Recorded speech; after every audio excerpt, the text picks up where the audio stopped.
Thanks for joining us today. My name is Catherine Rampell. I'm an op-ed columnist at the Washington Post, where I frequently write about immigration policy and politics, among other things. As I'm sure both our panelists and those watching are aware today, our country has been through a long-term decline in trust in our institutions, but also in each other. And not just distrust per se, but you might even say vilification or dehumanization of our political opponents, as well as other outgroups, including people of different races, different faiths, different geographies, social classes, occupations, and of course, national origins. Immigrants themselves have received a disparate share of this sort of otherization, for lack of a better word, finding themselves often scapegoated for various ills, economic, social, and right now public health related. But it's not unique to the foreign-born. So in this panel today, we will focus on what the level of mutual distrust and political polarization looks like at present, what led us here, what might be able to lead us out of it, and how in a polarized United States, we can make the case for and build a shared identity among both native-born Americans and immigrants. And today, I'm pleased to join our two speakers. We have Stephen Hawkins, who leads More in Commons studies to understand and address polarization, not just in the United States, but also other countries, including France, Germany, and the UK. He has a wealth of polling data to share with us. And also Amanda Ripley, who writes nonfiction books as well as articles for The Atlantic and my home publication, The Washington Post. She's actually writing a book, or finishing up a new book, as I understand it right now, on conflict, which sounds like it should be pretty relevant both to the panel right now as well as the world at large, for better or worse. But thank you both to both of you for joining me. Thanks for having us. So, Stephen, I thought maybe we would start with you with just a broad data question. Based on More in Commons polling, what do we know about the current levels of distrust or suspicion of one another, feelings of not belonging, feelings of being prejudiced against and prejudiced toward others? And how broadly shared are those feelings versus driven by certain demographic or political groups or extremes? Yeah, it's a great question and a very big question. I think in the most summarized form, I would say that what we see is that there are tensions between demographic groups. Black Americans are much more likely to feel that they are more judged in this country than white Americans. Less than half of white Americans feel that way, and almost 9 in 10 Black Americans feel that way. And then in terms of belonging, Asian Americans, about 70% say that they feel like they're not seen as being American enough, whereas that's less than 1 in 3 white Americans. So there are these differences along racial lines that we see that are really meaningful. We also see that younger generations, Gen Z and millennials, are much less likely to say that they feel that they really belong in America, that they're really proud of their American identity. But these differences of sense of belonging, and especially a sense of the divisions and differences between these groups, are really pretty small relative to the differences that we see between political groups. When you get to the level of strong progressives and strong conservatives, you see that a gulf opens up in their perceptions of the country, in the institutions that they trust, and the hostility, open hostility that is expressed is an order of magnitude larger than what we see between demographic groups. And so really what we're seeing is a conflict opening up in our political space. And that's, from our assessment, the most pressing and urgent problem in the country right now. And are there particular data points you wanted to share with us today from your own research on this? Yes. In fact, we just concluded a post-election poll. So at the time we're recording this, we're on Tuesday following the election, so 1 week post the election. And we asked people, how do you feel primarily towards your political opponents, those who voted for Joe Biden, if you voted for Donald Trump, and vice versa? And many people said they felt angry, others said they felt confused, some said they felt betrayed. But the most common emotion that people said that they felt towards their political opponents was disgust. we found that 66% of Joe Biden supporters said that they felt disgust towards Donald Trump supporters, and 49% of Donald Trump's voters said they felt that way towards Biden supporters. So another way of illustrating some of these differences is we ask questions about, for instance, how warmly or coldly people feel towards different groups. And so here you can see differences between white, Black, Hispanic, and Asians on groups such as immigrants and refugees and evangelical Christians. And you can see that there are some differences. Black Americans and white Americans have, in particular, some differences in the way that they score each other. But then when we look at our political groups, devoted conservatives and progressive activists, we see that those differences are amplified significantly. I want to draw your attention, for instance, to the score that progressives give towards evangelical Christians, one of the core groups of Donald Trump's base, 16 out of 100. We don't have it on the screen here, but the number that the same group gave to Donald Trump supporters themselves was 6 out of 100. And so whereas when you look at everyday Americans at the level of white Americans and Black Americans, we see differences of opinion, but they're not aggressive. Where we see that hostility really emerges and when we're looking at the most political groups of Americans. Amanda, what do we know about the conditions that lead to this sort of polarization, feelings of disgust for people who don't think or look like ourselves? You know, whether we're talking about political groups or otherwise. I mean, is this really a story about poor political leadership, about economic anxiety, media coverage? What do you see as kind of the tripwires that lead to the circumstances that we're in right now? So there's a lot that has already, is already out there in the ether that we all know about the influence of social media and echo chambers and media sensationalism. So I don't want to rehash all of that, but some of the things I think maybe get undervalued in conversations about polarization are the power of conflict entrepreneurs. So these are people, sometimes they're pundits, sometimes they're platforms that literally exploit existing divisions in order to profit, or just as often in order to gain power and attention, right? So conflict entrepreneurs are very important in polarization all over the world. Also pre-existing distrust, right? So when there's not trust in institutions, which we know trust has been on the decline in the United States in most institutions, or flatlined really at a sort of minimal level for decades. So that's another important piece of this. Humiliation is also an emotion that's really important in conflict and doesn't get talked about enough, I don't think. When people feel humiliated, personally, professionally, politically, even if they might be wrong to feel that way, that is a trigger for not just conflict, but even violence sometimes. So humiliation there's a conflict researcher who calls humiliation the nuclear bomb of emotions. And it comes up a lot, especially in foreign policy, right? I mean, wars can be fought and have been fought over humiliation. But the important thing about humiliation is that it's not inevitable. Like two people can experience the same thing and one person interpret it as humiliating and another not. So that's where, again, media and conflict entrepreneurs help shape what is humiliating. So I don't want to, go too far into the psychology of that, but those are some of the things, in addition to group identity and things like that. All those things kind of interact. And what you end up with is a conflict that fuels itself, that doesn't act like a normal conflict. And that's what we're experiencing, where polarization gets to a level where it becomes the way we see everything else, the lens through which we see everything else. And everything you do to try to get out of the conflict usually makes it worse. So the normal rules of engagement don't work. Other things do work, and we'll get to that.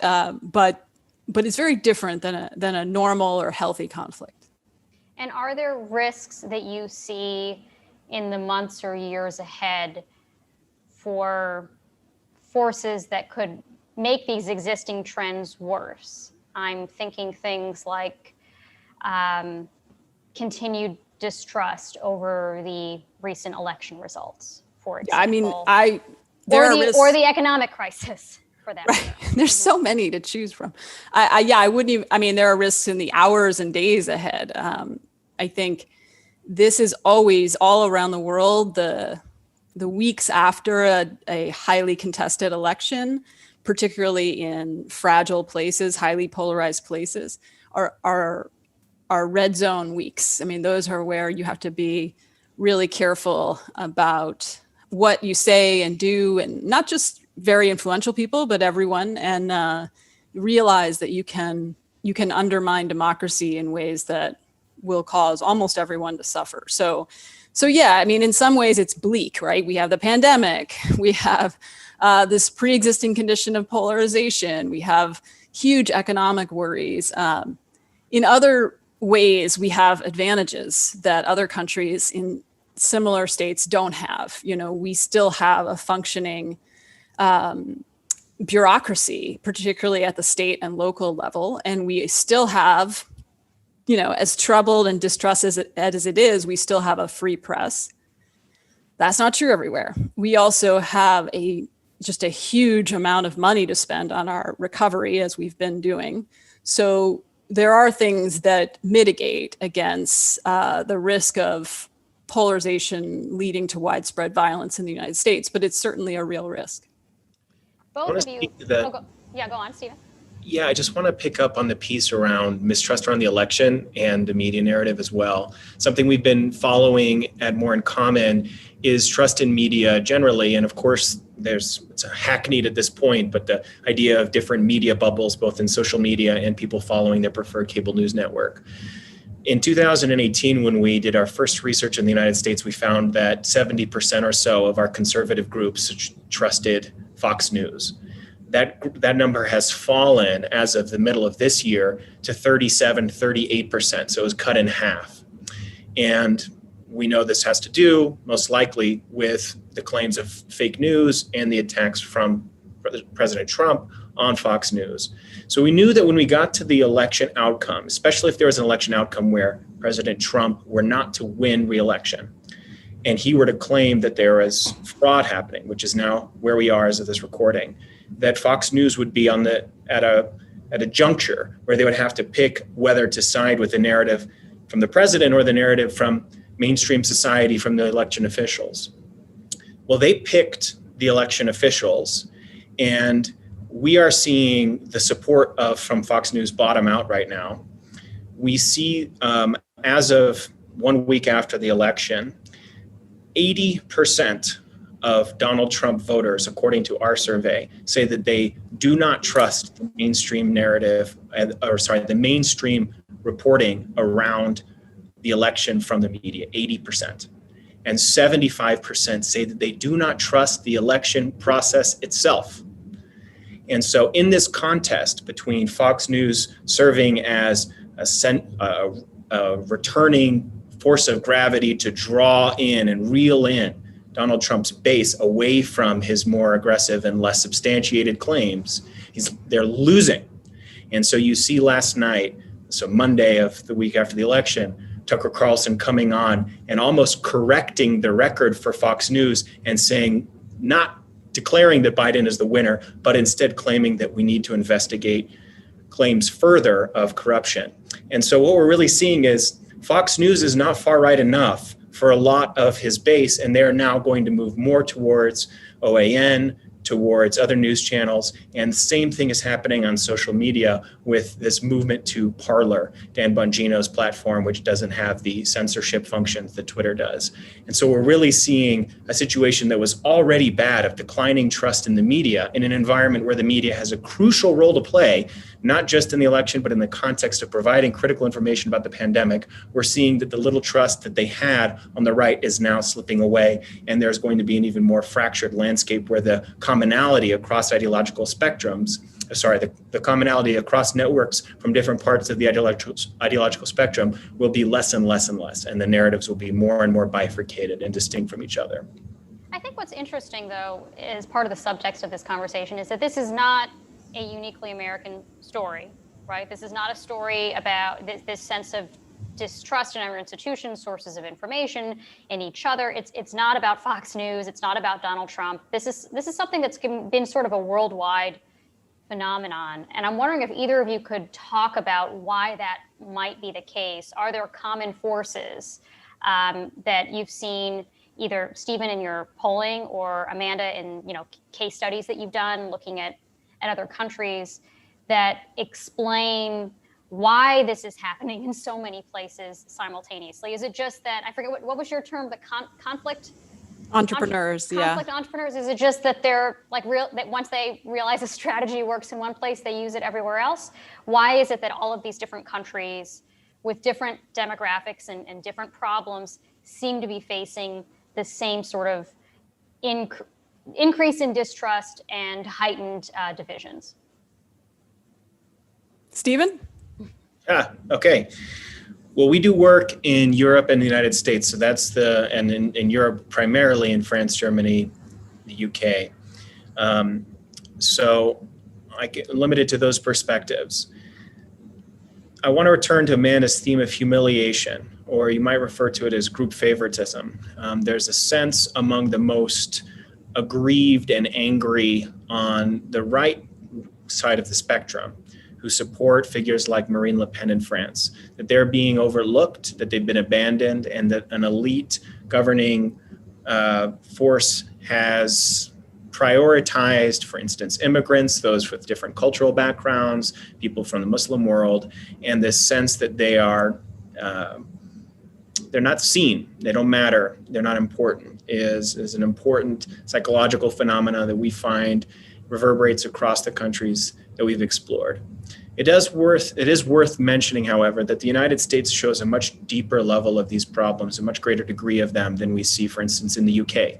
The UK, even coming out of a period of frequent national elections, of Brexit, which was highly divisive, we still see less of this binary polarization that we've seen in the United States over there. And, the nature of the American political system being binary certainly doesn't help to advance any solutions, because the incentive structure in the political sphere, and to a strong degree also in the media landscape, doesn't advance commonality. It tends to advance opposition and division. Amanda, did you want to add anything to that? I'm just writing down everything Stephen says. So, I think first of all, this data on Trump supporters' distrust, or conservatives' distrust of Fox is really interesting, and distrust of the election process. It all sort of makes sense, but those are numbers that I hadn't heard before. I think I would echo what Stephen said, that even though we're not the only country doing this, it's sort of on a spectrum, right? And when I think about, there's so many, so people who study conflict like to map conflicts like this.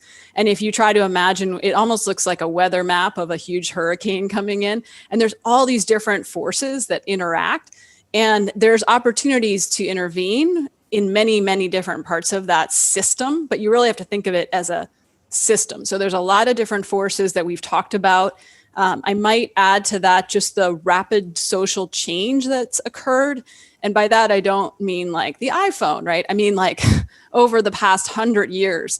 It used to be like the typewriter was a huge deal. It was a massive revolution in how people worked and in who worked and what they did. And that was the same for 100 years, the typewriter.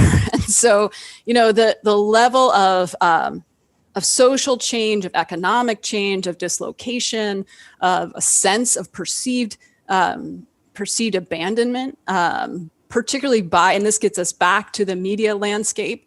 I do think the common underlying sentiment that I pick up on when I interview conservatives and liberals in the United States is just a deep sense of fear.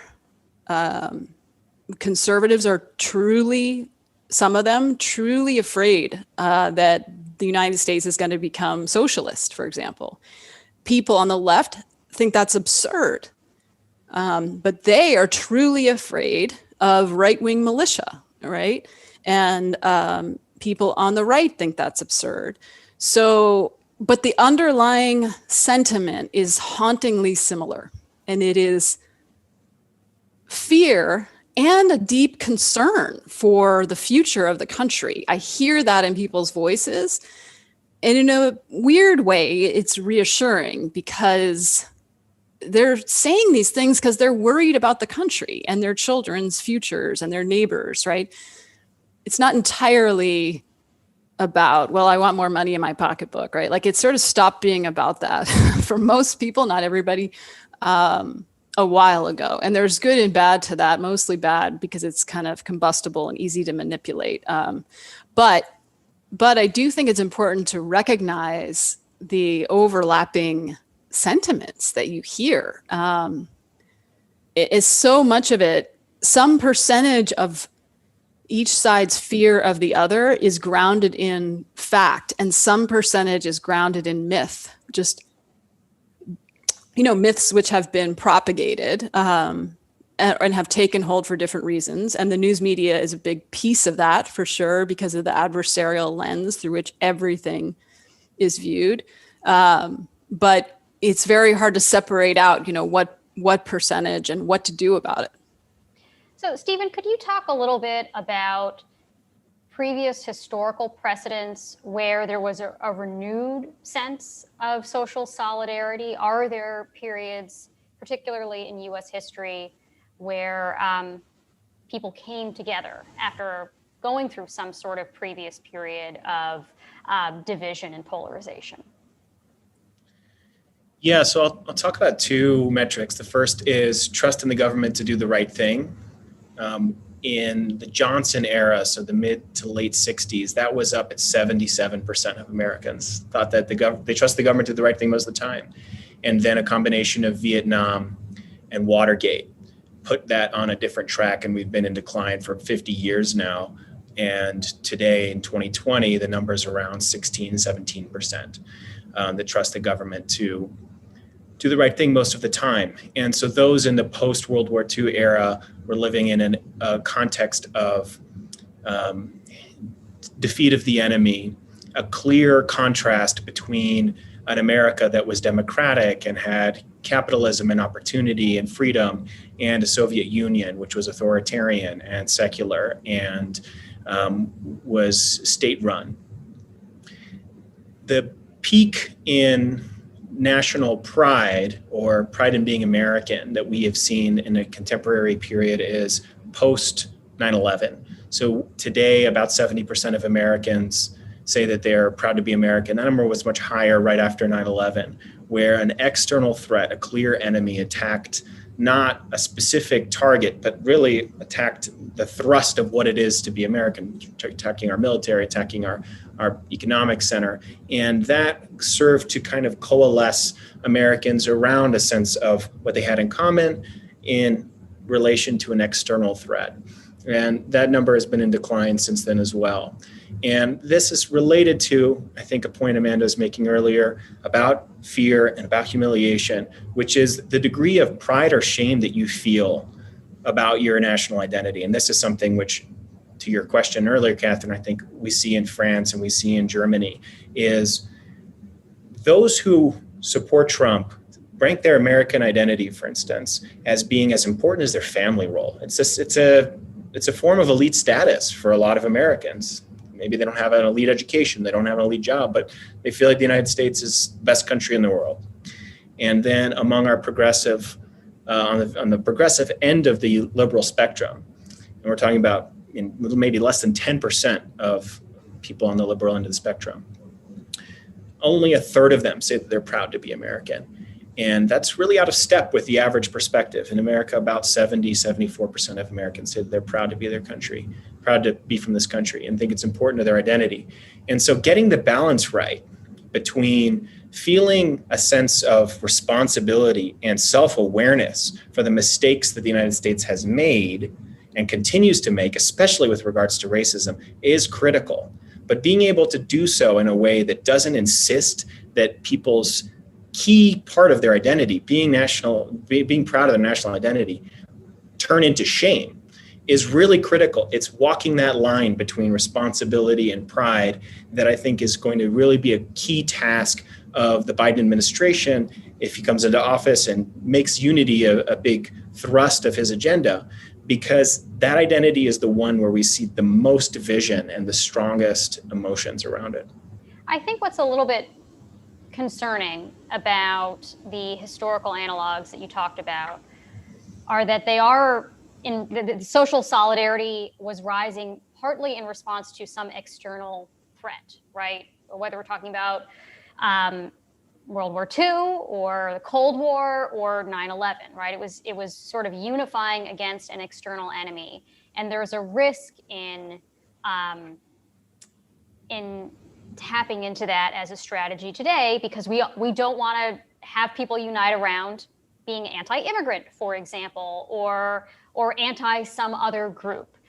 Amanda, could you talk about some other opportunities that might present themselves for uniting a people, uniting Americans that don't necessarily rely on seeing some human threat as the solidifying force?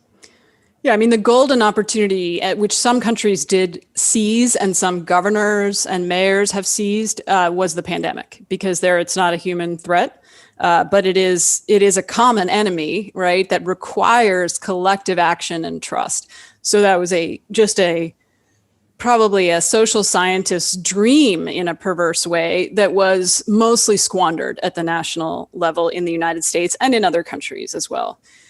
There was a huge opportunity there, because in those kinds of moments, as painful as they are, I used to cover disasters for Time Magazine for many years. And what you see is there's this golden hour where people really want to come together. And I think, More in Common picked this up, right, in the polling right after the pandemic began, that there was a dramatic shift. People stopped watching partisan media. People were really interested in helping each other, really worried about one another, about other Americans. There's a deep yearning that's, really just evolutionarily smart to come together and cooperate. And, you saw lots and lots of examples of this all over the country.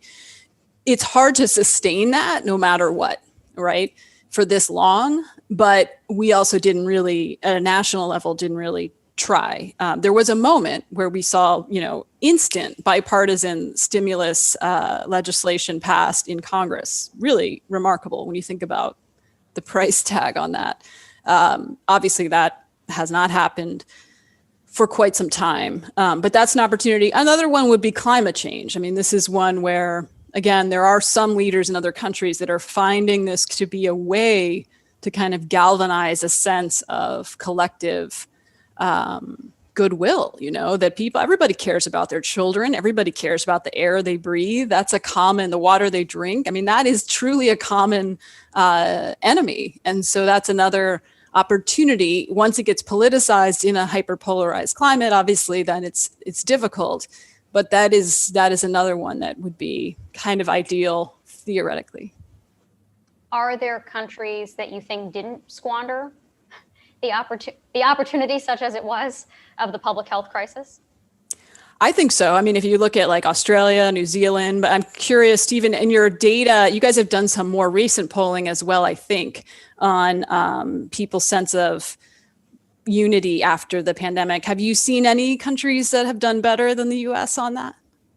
Germany was the outlier, but we did this polling back in early summer before the big second wave in Europe. So we don't yet know how this wave will be handled, but Germany was able to execute on a plan, keep cases low, keep death count low, and coordinate with a high degree of trust and information. And that was well received and a point of satisfaction from the public in terms of how they saw their government. But I think it is yet to be seen how the governments will fare during this latest wave.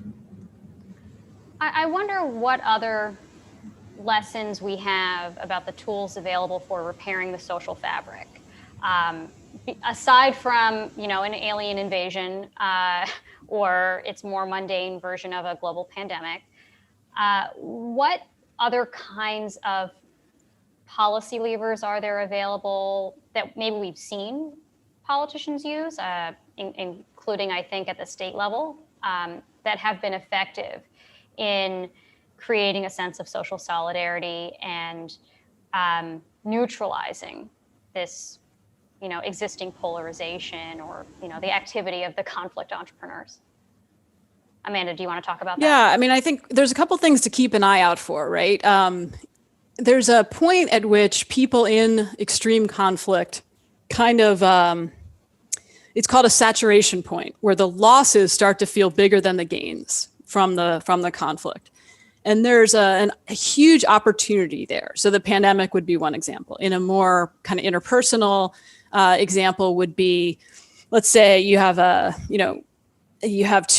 feuding couple that's in an ugly divorce and the child gets sick. You might see a breakthrough there where there's an opening in the conflict, and it's especially important what everyone else does in that moment, like the people around you, the lawyer or the family or the in-laws, because they can help you see, oh, you've reached a saturation point, and like this is no longer, like you've lost the things that are dear to you, so we need to disrupt how we're dealing with this, change how we're dealing with this. So the pandemic was one example, but there are examples like that come along all the time. And the thing about saturation points is they have to be seized. So they can easily come and go. I've been spending time with people who do gang violence interruption in Chicago. And for them, sometimes it's something as simple as a snowstorm, right? Because a snowstorm will cause a pause in the violence in the streets. Maybe it's just for 24 hours, right? But that's enough to really slow down the conflict. And if you have relationships, you can suggest that maybe there could be some kind of agreement where you don't go on these blocks and they don't go on these blocks. And then slowly you expand on that agreement. And those agreements in conflict are not, we call them like peace treaties or other things. And that's kind of a misnomer because they always get violated, right? But what they do is they set up a mechanism for people to protest, to be like, hey, you went on this corner. You said he wasn't going to go. So instead of just going and shooting that person, right? So this is an extreme example, right? But it's one way to show us that if you have a saturation point in your community, in whatever conflict you're dealing with, whether it's in your church or your neighborhood or your country, look for these openings where there's a pause for some reason, and things are kind of a little bit like suspended in the air, because that's a huge opportunity for leadership, for relationships, for people who are just outside the conflict to come in and suggest we do something differently and create systems and structures that can slow down future conflict, if that makes sense. So that's one thing I think a lot about is, what do those look like and how can we seize them and plan for them? Another example would be if someone gets shot in a gang and no one shows up at the hospital, right? That's an opportunity, right, for other non-conflict players in that person's life to intervene if none of the gang members show up at the hospital, right? So go ahead. I also wonder, how do you change the incentives of those who benefit from greater conflict? Whether we're talking about, media coverage that thrives on that adversarial dynamic, or politicians who benefit from it, vote for me because my opponent is evil or whatever.